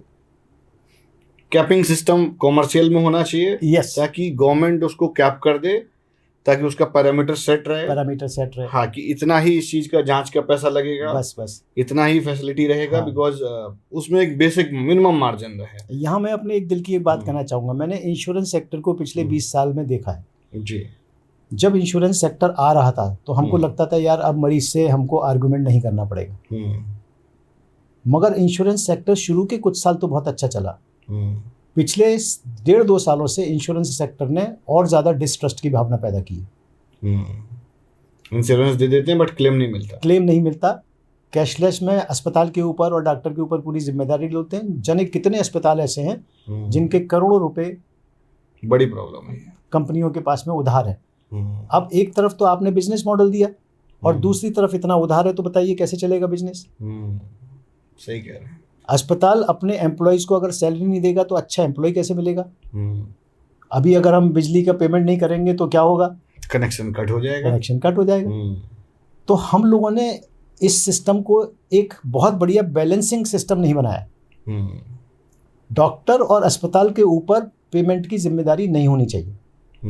तभी वो सही से अपना ट्रीटमेंट दे और पाएगा। जितनी भी बीच में एजेंसीज हैं, चाहे वो टीपी हो, चाहे वो इंश्योरेंस हो, चाहे वो कोई दूसरी संस्था हो, जी उनकी जिम्मेदारी है कि 15 दिन के अंदर अंदर पेमेंट आ जाना चाहिए। हाँ, क्रेडिट हो जाना चाहिए, क्रेडिट हो जाना ट्रांसपेरेंसी चाहिए। के साथ। और इसके अलावा ये अधिकार उन लोगों से लिया जाना चाहिए कि जो चीज़ें बन के जा रही हैं, आप उसकी इंक्वायरी करिए, आप उसकी ऑडिटिंग करिए, लेकिन बिना बात की काटपीट ना करिए। इसी में गवर्नमेंट भी आ जाती है। इसमें गवर्नमेंट भी आ जाती TPA है। में तो निशाना साध रहा है, गवर्नमेंट में तो भी तो काट देते हैं। गवर्नमेंट भी काट रही है। हाँ। हम कहते हैं कि आप एक अच्छा, गवर्नमेंट का जो ये आयुष्मान कार्ड है, हम्म। ये जो इनकी स्कीम है, एक मुख्यमंत्री कोष का चलता है, ये है मतलब इसका लाभ ले पा रहे हैं? हाँ, नहीं देखिए, स्कीम का सैद्धांतिक तौर पे स्कीम बहुत अच्छी है, प्रैक्टिकल तौर पे स्कीम में बहुत सारे फ्लॉज हैं। अब जैसे मैं अपने सब्जेक्ट की बात करता हूँ कि साहब आपने एक स्टोन डिजीज का बताया कि साहब फॉर एग्जाम्पल किडनी में स्टोन है। हाँ 40,000 का पैकेज है। अब एक 10 मिलीमीटर का स्टोन और उसी किडनी के अंदर इतने बड़े बड़े 10 स्टोन, अब बताइए खर्चा सेम कैसे हो सकता है, रिस्क फैक्टर सेम कैसे हो सकता है। उस मरीज को जिसके इतने सारे स्टोन आप डील कर रहे हो, उससे अगर कोई कॉम्प्लिकेशन होगा तो उसको आईसीयू में भी ले जाना पड़ सकता है। बिल्कुल। तो ये जो राइडर्स हैं ये नहीं दिए गए, उसको मैथमेटिकल इक्वेशन में कन्वर्ट कर दिया कि पथरी का ऑपरेशन 40,000 रुपये। ठीक बात। तो ये प्रैक्टिकल ऑडिटिंग जो है, पॉलिटिकल डिप्लोमेसी है ये। हाँ लेमन लैंग्वेज हो लेमन गया। लैंग्वेज में। हाँ कि ठीक है भाई, पथरी का है तो इतना है। हाँ, अब ऐसे ही जैसे मैं प्रोस्टेट की बात करता हूँ, अब एक प्रोस्टेट है जो 20-25 ग्राम की है, उसको ऑपरेशन करने में लगेगा मुश्किल से 1 घंटा। तो एनेस्थीसिया टाइम, ओटी टाइम, सारी चीज़ें 1 घंटे में पूरी हो गई, मरीज 2 दिन में घर चला जाएगा। दूसरी तरफ 100 ग्राम की प्रोस्टेट लेके मरीज आया है। अब इंश्योरेंस की नज़र में 100 ग्राम और 20 ग्राम एक जैसे हैं, लेकिन 100 ग्राम की प्रोस्टेट को करने में तो 3 घंटे लगेंगे। दवाइयों का एक्सपेंडिचर, टाइम इन्वेस्टमेंट भी ज़्यादा टाइम है, इन्वेस्टमेंट, वर्किंग भी ज़्यादा है, स्ट्रेस फैक्टर। 100 ग्राम की प्रोस्टेट करने का मतलब है कि हमें कॉम्प्लिकेशन के लिए भी तैयार रहना चाहिए।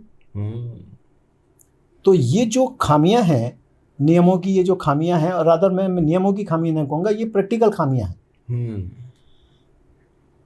तो पॉलिसी बहुत अच्छी है, सरकार की तरफ से किसी तरह की कोई कमी नहीं है, लेकिन उनको कैसे इम्प्लीमेंट किया जाए और उनका बढ़िया फ़ायदा व्यक्ति तक, मरीज तक कैसे पहुंचाया जाए, इस पर काम होना और चाहिए। स्मूथ करना चाहिए। स्मूथ करना जैसे आपने गंगाराम हॉस्पिटल में भी वर्किंग किया जी, CMC वेल्लोर में किया, जी। और भी काफ़ी इंटरनेशनल जगह किया, जी। तो उसके एक्सपीरियंसेस ने, बिकॉज वो बड़ा इनिशियल एक्सपीरियंसेस रहे आपके, तो उस समय इन सब ने कितना सेव किया आपको, कैसे सेव किया? फ्रेंकली देखें तो पूरी पर्सनैलिटी को, बेसिक पर्सनैलिटी तो डेफिनेट है कि मुझे अलीगढ़ मुस्लिम यूनिवर्सिटी में मिली, पढ़ाई और बेसिक फाउंडेशन वहाँ मिली। उसके बाद में जितनी भी रिफाइनिंग हुई पर्सनैलिटी में और टेक्निकल स्किल जो किया, वो मैंने CMC वेल्लोर में या प्रोफेसर अशोका के साथ, एक और मेरे प्रोफेसर थे अलीगढ़ में, प्रोफेसर गहलोत, उनको पहली बार मैंने देखा कि वो कितना फाइन सर्जरी करते थे। तो देख कैसा लगा कि एक समय आएगा हम भी ऐसे करेंगे? नहीं, हमको लगा कि ये आर्ट है। हाँ। तो मैंने जब अपना पहला क्लिनिक खोला था तो मैंने उसमें यही लिखा था कि surgery is nothing but an art done on living organisms. तो आपने पहली सर्जरी कब करी? मेरे ख्याल से मेरे एक रजिस्ट्रार थे डॉक्टर कुरियन जॉर्ज, उन्होंने मुझे अलीगढ़ में 1982 में पहली सर्जरी कराई थी। तो पहली सर्जरी करते समय हालत ख़राब हुई कि नहीं हुई? शायद इसलिए कि हम लोगों की मेडिकल लाइन में जो वो होती है ट्रेनिंग, वो बहुत स्लो एंड ग्रेजुअल ट्रेनिंग होती है। उससे पहले हम अपने सीनियर्स को देख रहे होते हैं, उनको असिस्ट कर रहे होते हैं, तो इसलिए वो डर खत्म हो जाता है। वो फिर वो रेडी रहते हैं हैं चीज़ों को करने के लिए। तो पहली दफ़ा जैसे एक होता है कि यार आज सर्जरी करेंगे, तो घर पे बताया फ़ोन करके कि आज तो सर्जरी की है? नहीं, वो तो वहाँ पे जाके तुरंत दिया गया ना हमको, घर पे पहले से मालूम ही नहीं था। जब वहाँ पहुँचे ऑपरेशन थिएटर में तो सीनियर ने कहा चलो आओ, आज तुम्हारी बारी है। वो बड़ा ड्रीम की तरह रहता है। इसी तरह से वेलोर का मुझे एक एपिसोड याद है कि मेरे एक बहुत सीनियर थे डॉक्टर विशंबर नाथ, तो वो एक्टिंग हेड थे उस समय, तो ट्रांसप्लांट होना था, मैं सीनियर रजिस्ट्रार था, तो उनका फ़ोन आया कि कहाँ हो, तो मैंने कहा सर ओटी में अभी आया हूँ मैं, तो arrange everything, would you like to do transplant today, तो आई वाज शॉक्ड, तो मैंने कहा just give me 10 minutes to reorganize, ठीक है मैं 10 मिनट बाद फ़ोन करता हूँ। तब तक मैंने पूरी टीम को ऑर्गेनाइज किया, 10 मिनट बाद उनका फ़ोन आया, start, I will join you. ठीक बात। आजकल लोग ना डॉक्टर्स पे बड़ा कम फेथ बना पाते हैं, तो जैसे आपके ऊपर भी बहुत लोग फेथ करते होंगे, और जैसे आजकल इतना ब्लफ हो गया मार्केट में, तो एक बढ़िया डॉक्टर के लिए क्या एथिक्स जिंदा होने चाहिए? ये जो देख रहे होंगे इनमें बहुत सारे पेशेंट होंगे, बिल्कुल होंगे, कहीं ना कहीं किसी न किसी डॉक्टर के, कुछ ऐसे जो बच्चे देख रहे होंगे वो हो सकता है भविष्य में डॉक्टर बने। बिल्कुल। तो बढ़िया डॉक्टर बनने के लिए क्या एथिक्स जिंदा रखना चाहिए कम से कम, कि ये तो मिनिमम होना ही चाहिए? सबसे पहली चीज़ के पढ़ाई के अलावा अपने काम को सीखने के प्रति पैशन होना चाहिए, डेडिकेशन एंड पैशन होना चाहिए। उसमें ये नहीं देखना चाहिए कि आज मैंने कितने घंटे काम किए। ठीक है। जिस मरीज की शुरुआत की आपने, आपकी ड्यूटी है या नहीं है, चाहे कम समय के लिए आइए, लेकिन उसको फॉलो ज़रूर कीजिए जब तक वो डिस्चार्ज नहीं हो रहा है, क्योंकि वरना आप उस पूरी यात्रा में कहीं ना कहीं कुछ चीज़ मिस कर जाएंगे। मरीज की जो जर्नी होती है, हिस्ट्री से लेके, ऑपरेशन से लेके और रिकवरी तक की जो पूरी यात्रा है, उस यात्रा में कोई एक पॉइंट भी अगर आप मिस करेंगे तो वो आपको आगे चल के परेशान कर, कहीं ना कहीं मिस करेंगे आप। ठीक बात। ये सबसे इम्पोर्टेंट चीज़। दूसरी चीज़ जो मैंने आपको बताया कि उसको ये नहीं मन में लाना चाहिए कि यार मेरा वो दोस्त तो इतना कमा रहा है और मैं तो इतना ही कमा रहा हूँ, वो 25 साल पे इतना कमा रहा है, डायरेक्शन की तरफ ले जाएगा। हाँ, वो 25 साल पे इतना कमा रहा है कि उसको इतने लाख का पैकेज मिल गया और मैं आज 40 साल पे भी नहीं कमा पा रहा हूँ। तो अगर ये तुलना करना जब तक बंद नहीं करेंगे तब तक आप अपने डॉक्टरी प्रोफेशन के साथ में न्याय नहीं कर पाएंगे। जैसे आपके हॉस्पिटल की टैगलाइन है ट्रुथ, ट्रांसपेरेंसी, ट्रस्ट, तो तीनों इम्प्लीमेंट कर पा रहे हैं? बिल्कुल, ये मेरे व्यक्तित्व की भी टैगलाइन है। मेरे सच बोलने का जो मेरा वो है, कभी कभी वो रफ भी होता है, इसलिए बहुत सारे लोग मेरे से आलोचना भी करते हैं, मेरे से नाराज भी रहते हैं। सच बोलना बड़ा कठिन है। हाँ, तो मैं सब मरीजों को ये कहता हूँ कि देखो, मेरा पहला काम ऑपरेशन करना नहीं है। As a doctor and as a surgeon मेरा पहला काम यह है कि मैं आपको ये बताऊं कि आपकी बीमारी क्या है, दिक्कत क्या है, डायग्नोसिस क्या है, मैं लिख के दूंगा आपको सारी चीज़ें, और इस बीमारी के इलाज के तरीके क्या हैं, मेथड्स क्या हैं, उनमें से बेस्ट ऑप्शन आपके लिए क्या है। तो ये तो हुआ मेरा ट्रुथ। फिर आती है transparency of work and transparency of money. इसमें इतना एक्सपेंडिचर आएगा, ±10% हो सकता है। आप अपनी पूरी तैयारी करो, जो मेरे से संभव होगा वो मैं कंसेशन देने की कोशिश करूंगा, लेकिन मैं वायदा नहीं कर पाऊंगा। ठीक है कि पहली तो प्राथमिकता यही ना कि जिस पेशेंट को ठीक कर रहे हो पहले कम से कम क्योर हो जाए, ठीक हो जाए।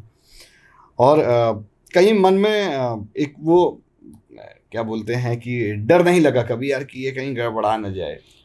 इस मामले में बहुत खुशकिस्मत हूँ मैं कि मेरे जितने भी टीचर्स थे, जितने भी सीनियर्स थे, उनको देखकर और उनसे मैंने सीखा कि डर से कैसे बाहर निकला जाता है और प्रॉब्लम्स को कैसे फेस किया जाता है। मैं ये चाहूँगा कि थोड़ा सा आप इसको प्रैक्टिकली बताइए कि आप कैसे बाहर निकले। ऐसे मान के चलिए कि जब डर तो आपको भी लगा होगा। बिल्कुल, क्योंकि हम यहाँ पर मैं कहता हूँ कि हर व्यक्ति को, पर्टिकुलरली सर्जन्स को, 3 शब्दों पर ध्यान देना चाहिए। एक है एक्टिव, एक है पैसिव और एक है प्रोएक्टिव। सर्जन को प्रोएक्टिव होना चाहिए, उससे पहले से ये सोच लेना चाहिए कि क्या क्या हो सकता है, and he should be ready for all that. Good happens और बैड हैपेंस दोनों के लिए। और जैसे मैं आज भी अपने ओटी स्टाफ को कहता हूँ फलानी चीज़ ओटी में तैयार रखना, क्योंकि मेरे दिमाग के कोने में ये चल रहा हो कि अगर ये कॉम्प्लिकेशन हुआ तो मुझे ये ज़रूरत पड़ेगी, ये हुआ तो ये इंस्ट्रूमेंट की ज़रूरत पड़ेगी। तो बड़ा इंस्टेंट होता होगा, जैसे बॉडी पार्ट पूरा भाई ओपन कर दिया। बिल्कुल इंस्टेंट होता है उस समय, लेकिन चूंकि हम पहले से तैयार होते हैं तो टाइम लॉस नहीं होता, और चूंकि माइंड पहले से मेकअप कर लिया है तो टेंशन नहीं होता। अब जैसे इंडियन सिस्टम के अंदर एक चीज़ और है हम लोग सारे हिंदी भाषी लोग हैं, हम मेडिसिन को समझते बहुत कम है। डॉक्टर के ऊपर ट्रस्ट बन रहा है तब तो ठीक है, तब तो पूरा ब्लाइंड फेथ वाला, हम उसको समझना नहीं चाहते हैं। जब ब्लाइंड फेथ आ जाता है तो समझना नहीं चाहता है। आप सुबह शाम तक रोज पेशेंट को ट्रीट करते हैं, डील करते हैं, तो कितने पेशेंट होंगे जो अपनी समस्या को समझ पा रहे हैं या वो अपने आप को सही से बता पा रहे हैं? बहुत दफ़ा क्या होता होगा कि पेशेंट पहली बार में सही से नहीं बताया, जब आपके साथ कंफर्टेबल होकर तो 2-3 मीटिंग में वो अपनी बात धीरे धीरे रख पाता है, संकोच करता है, तो वो कैसे ओवरकम? बिल्कुल सही बात है आपकी। मैं उसको यही कहता हूँ कि देखो, मेरे पास तुम जो आए हो तो आज तुम सिर्फ ये इतना जानो कि तुम्हारी बीमारी क्या है, उस बीमारी की रूट कॉज क्या है और इसका इलाज क्या है। आज ये डिसीजन मत लो कि तुम्हें ऑपरेशन कराना है या क्या करना है या क्या नहीं करना आज। और मैं कहता हूँ कि तुम्हारे घर के जितने जिम्मेदार लोग हैं उन सबको मेरे सामने बिठाओ ताकि मैं समझाऊँ। मेरे समझाने का एक, ईश्वर ने शायद मुझे एक टीचिंग कैपेबिलिटी दी है, तो मेरे समझाने का जो तरीका है वो सामने वाले के हिसाब से, मैं कहता हूँ गियर पर्सनैलिटी, कि जो सामने वाले की बैकग्राउंड है और उसकी एजुकेशन है, उसी के हिसाब से। अगर वो पढ़ा लिखा बहुत बढ़िया प्रोफेसर है तो मेरा कम्युनिकेशन का तरीका डिफरेंट होगा। आपको जितना समय हो गया डॉक्टर, एज एन डॉक्टर, बहुत सारे पेशेंट्स को ठीक किया, कितने पेशेंट्स को लगभग अभी तक ट्रीट कर चुके हैं? कभी एक लिस्ट बनाने की कोशिश तो नहीं की, लगभग कुछ लमसम, लेकिन मुझे लगता है कम से कम सर्जिकल में कम से कम 4-5 लाख मरीज होंगे। सर्जिकल में 4 से 5 लाख, और मेडिकल में तो कम से कम 15-20 लाख मरीज होंगे। 4-5 गुना। कभी कभी मैं कहीं भी जाता हूँ, किसी पार्टी में जाता हूँ, कहीं भी किसी फंक्शन में जाता हूँ, तो शायद ही ऐसा होता है कि 10-20 लोग ना आते हों, पहचान ना पाए। और कभी कभी बहुत अच्छा लगता है कि एक बच्चा मेरे पास आता है जो 18 साल का है, 20 साल का है, पैर छूता है और कहता है आगे का कि साहब आपने मेरे दादाजी का ऑपरेशन किया था। अब उसने तो मुझे पहचान लिया, मैं नहीं पहचान पाया उसको, क्योंकि वो ग्रो कर गया, बड़ा हो गया या बड़ा हो गया।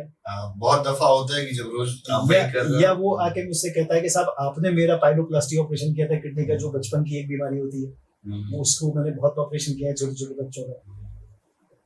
और मेरे करियर में ये बहुत अच्छी बात रही है कि यूरोलॉजी का कोई डायमेंशन ऐसा नहीं है जो मैंने इस शहर में इंट्रोड्यूस नहीं किया, चाहे वो औरतों की यूरोलॉजी हो, चाहे वो बच्चों की यूरोलॉजी हो, चाहे वो सेक्स विज्ञान संबंधित एंड्रोलॉजी और यूरोलॉजी हो, ट्रांसप्लांट हो, सारा कुछ आपने इंट्रोड्यूस किया first time, right from zero से लेके जितनी भी सब ब्रांचेज है यूरोलॉजी की, इंक्लूडिंग रोबोटिक जो मैं पिछले 2 साल से कर रहा हूँ, लेजर जो मैं 10 साल पहले इंट्रोड्यूस कर चुका हूँ। कानपुर शहर ने आपको क्या दिया? बहुत कुछ दिया कानपुर शहर में। सबसे बड़ी अलीगढ़ से आके यहाँ बढ़िया लगा। सबसे बड़ी बात कि बहुत अच्छे दोस्त दिए, बहुत अच्छा, मतलब जो जरूरत थी उससे ज्यादा नहीं दिया। शायद मैंने कभी सोचा नहीं था कि मेरे पास इतना सब कुछ होगा। खाली भौतिक रूप से नहीं, रिस्पेक्ट दी, रेपुटेशन दी। आपने एक लाइन स्टार्टिंग में कही थी कि बढ़िया लोग मिलते चले गए। बिल्कुल, तो उसमें कोई दगाबाज नहीं मिले, उनको पहचाना और उनसे किनारा कर लिया। जैसे अच्छा जीवन जीने के लिए क्या एथिक्स बनाना चाहिए? अच्छा जीवन जीने के लिए यही एथिक्स बनाना चाहिए कि आप जब काम कर रहे हो तो आप अपने परफेक्शन के साथ में, अपने डेडिकेशन के साथ काम करें। कानपुर शहर ने आपको क्या दिया? आपने तो बहुत सारी चीजें यहाँ आए, नई चीजें इंट्रोड्यूस की, इतने सारे पेशेंट्स को ट्रीट करने का मौका मिला। शहर ने क्या दिया? कानपुर शहर ने मुझे ऑलमोस्ट हर चीज दी है जो मैंने चाहिए। मुझे रेस्पेक्ट मिली, मेरे काम का रिवार्ड मिला, अप्रिसिएशन मिला, इज्जत मिली लोगों से, बहुत अच्छे दोस्त मिले यहाँ पर। और कानपुर के लोगों की एक बहुत बड़ी खूबी है जो आपने इवन एडमिनिस्ट्रेटिव सर्कल में देखी, कि जो कानपुर में नौकरी करके जाता है वो कानपुर को भूलता नहीं है। ऐसी क्या खास बात है? क्योंकि यहाँ के लोग बड़े आत्मीय हैं, बिंदास हैं, आपकी मुसीबत में हर वक्त तैयार रहते हैं, डटे रहते हैं। फायदा है नहीं है, नहीं, उससे कोई लेना देना। तो ये जो कानपुर का बिंदास एटीट्यूड है और हेल्पिंग एटीट्यूड है, ये बहुत कम शहरों में आपको ये एक्सेप्ट करता है लोग, ये एक्सेप्ट करता है। अगर कानपुर शहर को गवर्नमेंट लेवल से इसको आगे बढ़ाने का मौका मिला होता तो ये शहर एक बहुत गजब की चीज होती। मुझे अच्छी तरह से याद बड़े है, दिल वाले लोग हैं। हाँ, मुझे अच्छी तरह से याद है कि मैं 1984 में विदेश से लौटा था। तो उस समय मैंने बुकिंग कराई थी वहां से Tehran, Dubai, Dubai Delhi, Delhi Kanpur. उस समय एयरपोर्ट रेगुलर चलता था। जी, बीच में इतना हुआ कि एयरपोर्ट फंक्शनिंग ही नहीं था। गड़बड़ा गया। आज भी गिने चुने 2 या 3 शहरों से कनेक्टिविटी है।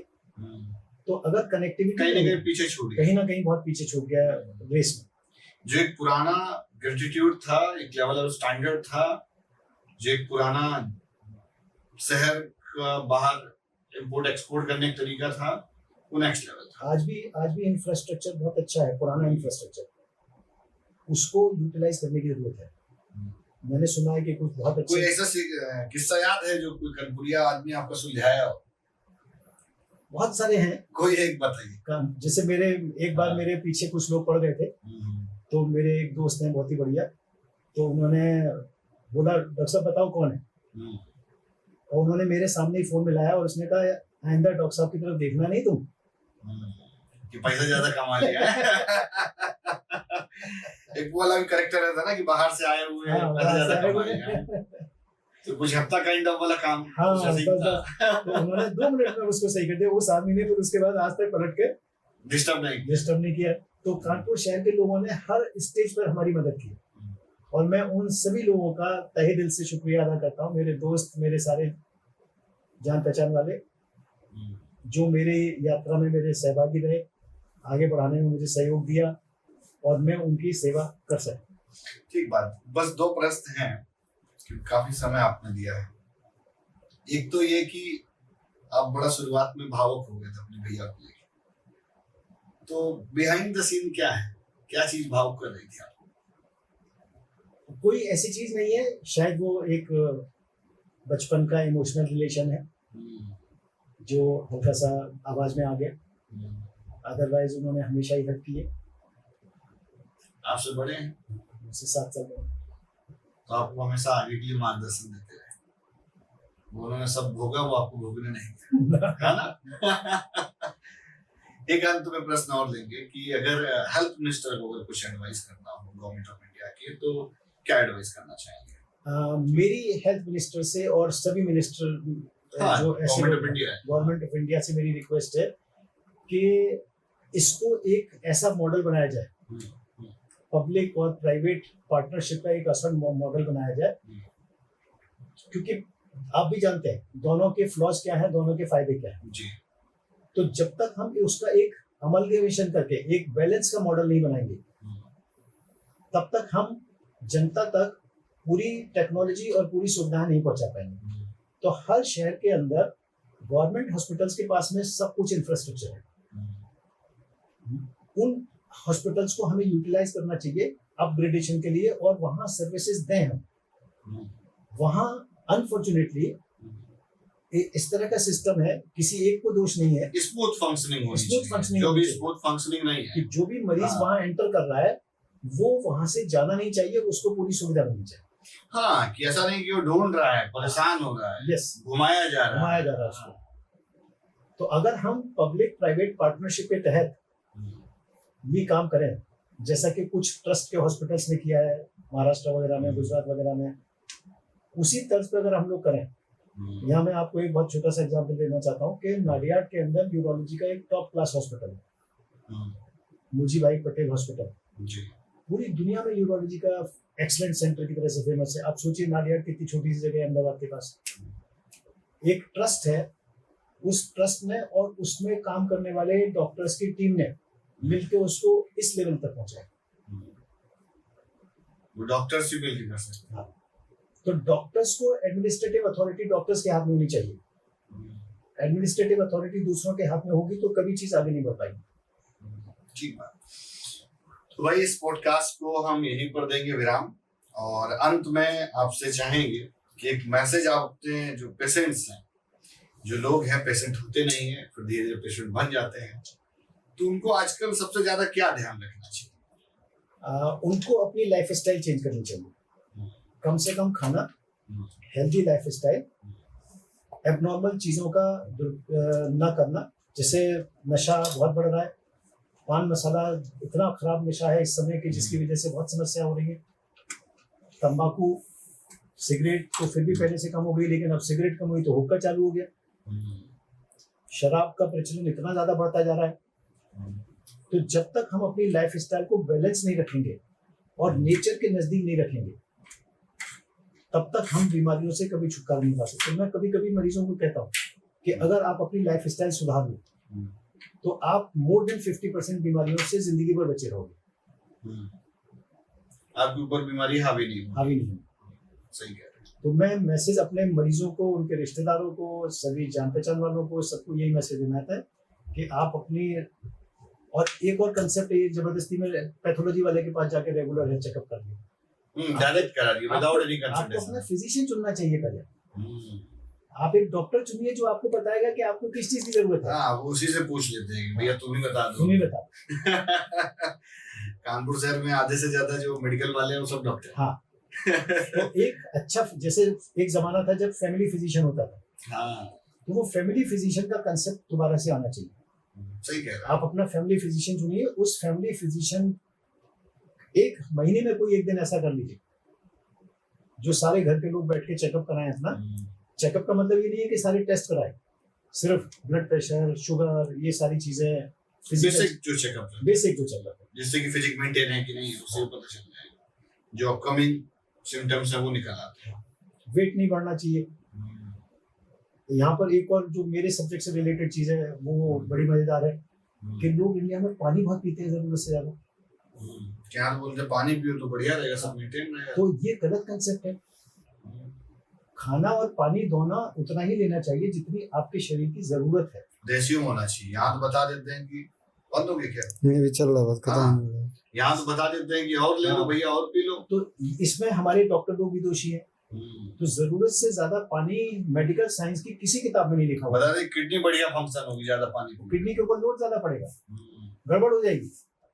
पेशाब की थैली के ऊपर लोड ज्यादा पड़ेगा। किसी आयुर्वेद और किसी होम्योपैथ में कहीं भी, और एलोपैथी में कहीं भी पानी ज्यादा पीने के बारे में नहीं लिखा हुआ। क्लियर कट ये लिखा हुआ है कि आपकी रिक्वायरमेंट 1.5 से 2 लीटर प्लस अलाउंसेस। अगर आप परिश्रम कर रहे हैं, पानी पसीना बहा रहे हैं तो पानी निकल जाएगा। आप खिलाड़ी हैं तो उसका अलाउंस लीजिए।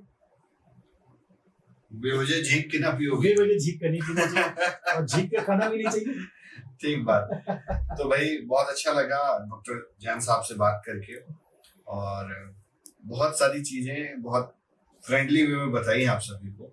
मुझे बहुत सीखने को मिला। आपको बहुत बहुत धन्यवाद, आभार। थैंक यू वेरी मच सभी लोगों को। Thank you very much.